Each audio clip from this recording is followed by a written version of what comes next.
Have you ever had that gut feeling that something's just off? Like when someone you know so well suddenly feels like a stranger?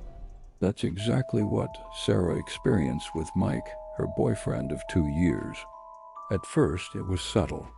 The way he held his coffee mug differently, how his laugh seemed slightly delayed, those little mannerisms that only someone who truly knows you would notice. Sarah tried to shake it off, telling herself she was being paranoid. But the signs kept piling up. Mike, who used to hate seafood, suddenly couldn't get enough of it. He'd forget inside jokes they'd shared for years.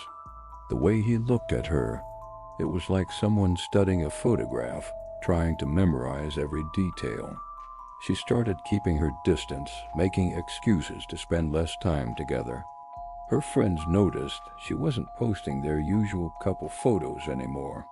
"Everything okay with Mike?" they'd ask. She'd force a smile and say, "Yeah, just busy." "Everything okay with Mike?" they'd ask. She'd force a smile and say, "Yeah, just busy." One night, after weeks of this strange dance, Sarah couldn't take it anymore. She went to his apartment, hands shaking as she knocked on the door.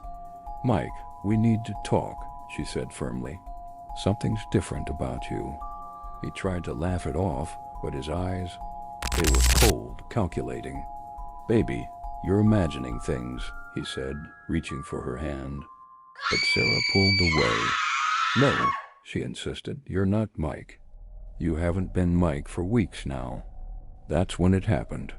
His face changed, not physically, but something in his expression shifted. The pretense dropped away like a mask. "You're smarter than the others," he said, his voice now carrying an accent she'd never heard before. "Most of them never notice. But you noticed too soon." The truth came spilling out.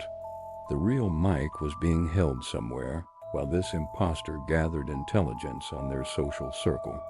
Sarah was just another piece in a larger puzzle, a conspiracy she couldn't even begin to comprehend. As she stood there, frozen in horror, she realized sometimes that nagging feeling in your gut, that voice telling you something's wrong, it's trying to save your life. The question now wasn't whether she was paranoid, it was whether she could escape before it was too late. Remember, not all monsters look like monsters. Sometimes they wear the faces of the people we love, counting on our trust to blind us to the truth. And sometimes, the scariest part isn't discovering there's an imposter. It's realizing how long you've been living with one.